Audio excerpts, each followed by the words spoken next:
Welcome to Burma super kitchen. நம்மளோட கிச்சனில் இன்றைக்கி நம்ம மட்டன் உப்பு கறி தாங்க செய்ய போகிறோம். நம்ம மட்டன் உப்பு கறி எப்படி செய்யுதுன்னு பார்ப்போம். அதுக்கு தேவையான பொருள் என்னன்னு பார்த்தீங்கன்னாக்கா, நான் இன்றைக்கி மட்டன் ஒரு 1/2 கிலோ எடுத்துருக்கேங்க. நல்லா மஞ்சத்தூள்லாம் போட்டு நல்லா கழுவி நான் எடுத்து வச்சுருக்கேங்க. மட்டன் இப்படி இருக்கட்டும். அதுக்கு தேவையான பொருள் பார்த்திங்கன்னா, இங்கே பாருங்கள், சோம்பு கம்மியான பொருள் தாங்க தேவை. காஞ்ச மிளகாய் நான் கிள்ளி வச்சுருக்கேன். ஒரு 15லேருந்து ஒரு 20 காஞ்ச மிளகாய் வச்சுருக்கேங்க. ஒரு ஸ்பூன் சோம்பு வச்சுருக்கேங்க. ஒரு 3 வெங்காயம் கட் பண்ணி வச்சுருக்கேன். அதில் கொஞ்சம் சின்ன வெங்காயம் போட்டு வச்சுருக்கேங்க. அப்புறம் இந்த உப்பு கறிக்கான இஞ்சி பூண்டு நான் ரெடி பண்ணி வச்சுருக்கேன். நமக்கு எவ்வளோ தேவையோ அதை நம்ம சேர்த்துக்கலாங்க. அப்புறம் இந்த கருவேப்பிலைங்க, அப்புறம் சால்ட்டு மஞ்சத்தூள் சேர்த்துக்கலாம். அவ்வளோதாங்க, ஈஸியான உப்பு கறி தாங்க இது. பாருங்கள், நான் இப்போ சோம்பு சேர்த்துக்கிறேங்க.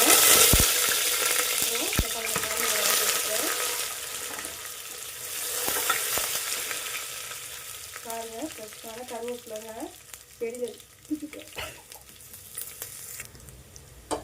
நல்லா ஃப்ரெஷ்ஷாக கருவேப்பிலை பாருங்கள். இப்போ தான் செடியிலேருந்து பிச்சுட்டு வந்தேன். அவ்வளோ வாசனையாக இருக்குது, கம கம்மனு. எல்லாம் மழையில் நனைஞ்சி இவ்வளோ ஃப்ரெஷ்ஷாக இருக்குங்க. இந்த கருவேப்பிலை சேர்த்துக்கலாம். டைமில் நம்ம இந்த வெங்காயத்தை சேர்த்துக்கலாங்க.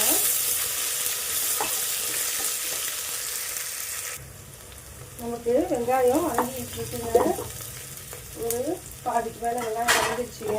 இந்த டைமில் நம்ம கொஞ்சம் இஞ்சி பூண்டு பேஸ்ட்டு சேர்த்துக்கலாங்க. நான் ஒரு 1.5 ஸ்பூன் இஞ்சி பூண்டு பேஸ்ட்டு சேர்த்துக்கிறேன். சேர்த்துட்டு நல்லா கலந்து கொடுத்துடலாங்க. இந்த டைம்லேயே நம்ம கொஞ்சம் மஞ்சள் தூளும் சேர்த்துக்கலாம்.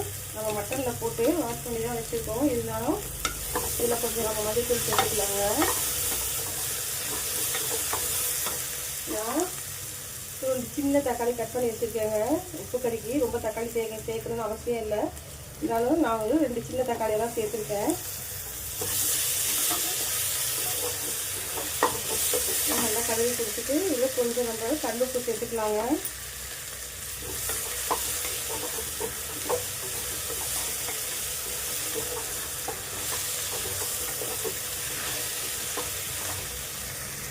இந்த டைமில் நம்ம கொஞ்சம் ஒரு ஸ்பூன் அளவு பாருங்கள், மிளகு, சீரகம், சோம்பு நான் இவ்வளோ அரைச்சி வச்சுருக்கேங்க. இதில் ஒரு ஸ்பூன் அளவு மட்டும் நம்ம சேர்த்துக்கலாங்க. ரொம்ப வேண்டாம், உப்பு கறிக்கு சேர்க்கணும்னு அவசியம் இல்லை. நான் ஃப்ளேவருக்காக தான் கொஞ்சம் சேர்க்குறேன். நீங்கள் இந்த சோம்பு சீரகம் மசாலா இல்லைனாலும் பரவாயில்லைங்க. அவ்வளோதாங்க, கலரி கொடுத்தாச்சு. இந்த டைமில் நம்ம இங்கே வாஷ் பண்ணி வச்சுருக்க மட்டனை சேர்த்துக்கலாங்க. நான் எலும்பு கறியமாக தான் எடுத்துருக்கேன். இதுக்கு கறியாக இருந்தால் நல்லாயிருக்கும். எலும்பு கறியாக வாங்கிட்டாங்க, அதனால் நான் அப்படியே சேர்த்துக்கிறேங்க.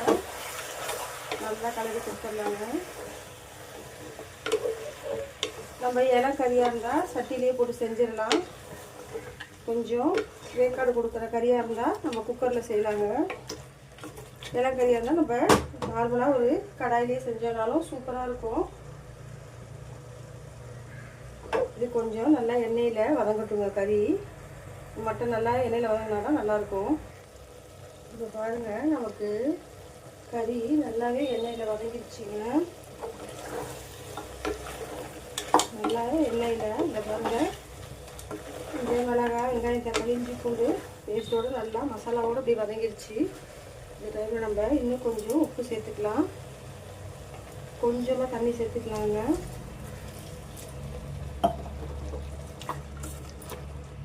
சேர்த்துட்டு நம்ம குக்கரை மூடி வச்சிடலாங்க. 2 விசில் மட்டும் வச்சுக்கலாம்.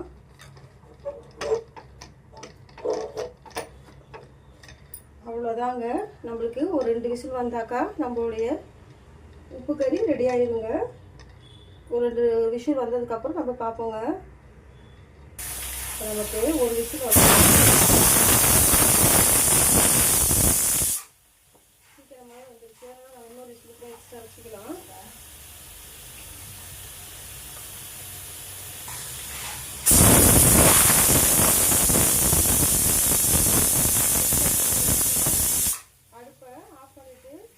மட்டன் எந்த அளவு வந்துருக்குன்னு பார்க்கலாங்க.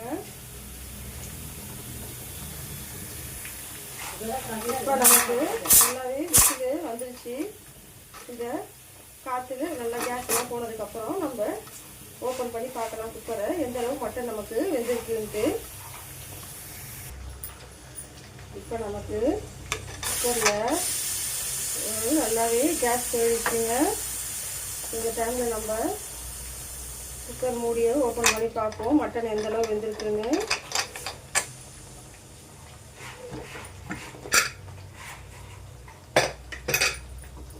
பாருங்கள் நமக்கு உப்பு கறி எந்த அளவு ரெடி ஆகிருக்குன்னு பாருங்கள். அவ்வளோதாங்க நம்மளோட உப்பு கறி ரெடிங்க. கறியும் நல்லாவே வெந்திருக்குங்க. இந்த டைமில் நம்ம கொஞ்சம் மல்லி இலையும் கொஞ்சம் கருவேப்பிலையும் சேர்த்துக்கலாங்க.